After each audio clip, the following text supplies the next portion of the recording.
Hi, good afternoon. My name is Sam Beisling. Welcome to my YouTube channel. Yeah, this afternoon we're at the Middletown and Humboldt Railroad in Middletown, Pennsylvania in the Susquehanna Valley. Yeah, today we're in the car barn here looking at 1719. It's an open car. It's a car that was actually from South America, from Rio de Janeiro. It's hard for me to say that one, but that's where she came from.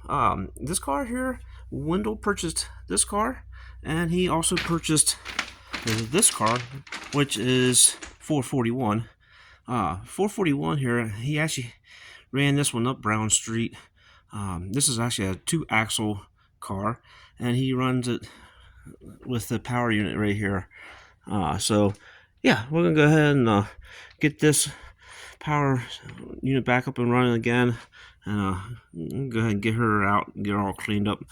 But yeah, with this car over here, a little history on it.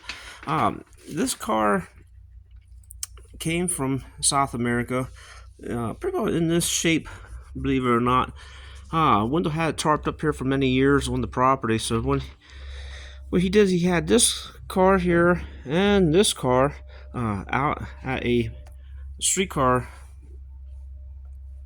trolley line out in Fox River line is where he had them stored at for many years. Actually, that one there, 441, he was running at the time, but this one here has always been in this shape.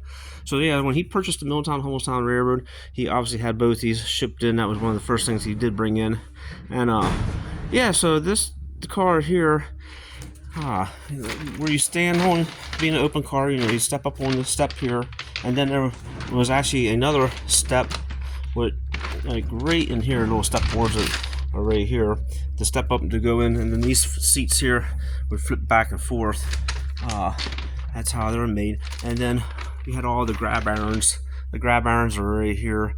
And Wendell and his dad went through and actually pulled the top out of the car. Wendell said it was real bad at the time, and then his dad put all new clear stories in, and then the kids came along, busted out, rocked out each one of his clear stories again over time. So yeah, Wendell always had these two cars here on the property, and he always had them tarped up all the time. And finally he went ahead and got the 441 up and running. But in the meantime, when it was out there at the other museum, Wendell and his dad tried taking the trucks apart, and they went ahead and this truck here, they actually disassembled a good bit of it, and they went ahead. And the reason why Wendell and his dad was working on it, because they realized these streetcar wheels have a really narrow profile on the tread. And this is the tread right here. It's only about 3 inches. Railroad wheels are 4 inches. So you can see where I'm going with this. You got to have perfect T-rail and perfect track geometry to run something like this car. Even sitting on this new track here in our car barn, you can see that the wheels are inside. You can look way down at the bottom of the wheel there, and we know railroad gauge is 56.5, and you can see how much wheel is 9 on top of the rail out.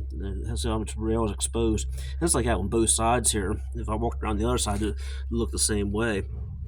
So yeah, Wendell realized that, and you got to have perfect track.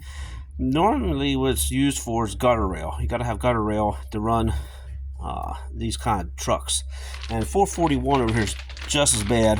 When we run 441, we just keep 441 on the street, on the asphalt, and she does pretty good on tangent track.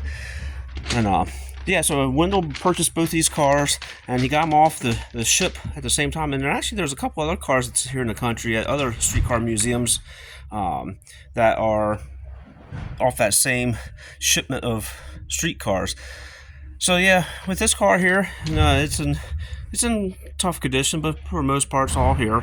They're gonna go through, and it's going back out to Fox River line, and they're gonna go ahead and restore it and put it back in service. So that'd be quite interesting. Maybe next time when I go out there, it'll be in service. But yeah, for all the flip over seats, they're all accounted for. It's just like anything else, just how much money and time and effort.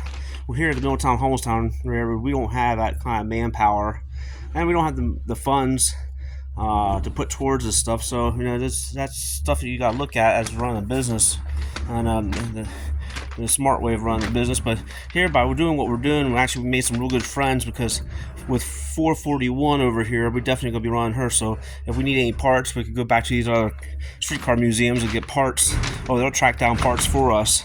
But yeah, so with the streetcars here, obviously the trolley wire and the trolley poles are on top, up here on top of the streetcar. The power goes down and goes into the controller, and this is being a double end, so there's a controller at this end, which is the controller is that right there is the controller. That's the handbrake right there. So the motor mill was set up here when this, the motor mill was set right here, so the motor mill is going in and out here all the time. And then you would go down through to the resistor grids. That's all the resistor grids right there, and then the air tank, and then the governor. The governor's sitting right here to run the air pump. Right there she is. That's the run. Of course, that's all electric too, all 600 volt. So yeah, I think the most parts are pretty well here. I found some more parts this morning, so they're going to go ahead and load this car up and take it out there, and they'll have it back again. So at least it's going somewhere, and it's to be preserved, and they have more funds and more manpower and energy to put towards than we do here at Middletown Homestown Railroad. So yeah, I mean, look at the pinstriping. I mean, how cool is that? I mean, at least when we didn't sand any of that off. I mean, look at that. That's pretty cool with all the original pinstriping. There's actually one right here too that has pinstriping. Look at that hand painted pinstriping. And just how cool is that? Yeah, everything's all riveted together and bolted together pretty well for the most part. And yeah, so hopefully next time I see this car, I might just go ahead and take a ride on it and get a chance to go out there.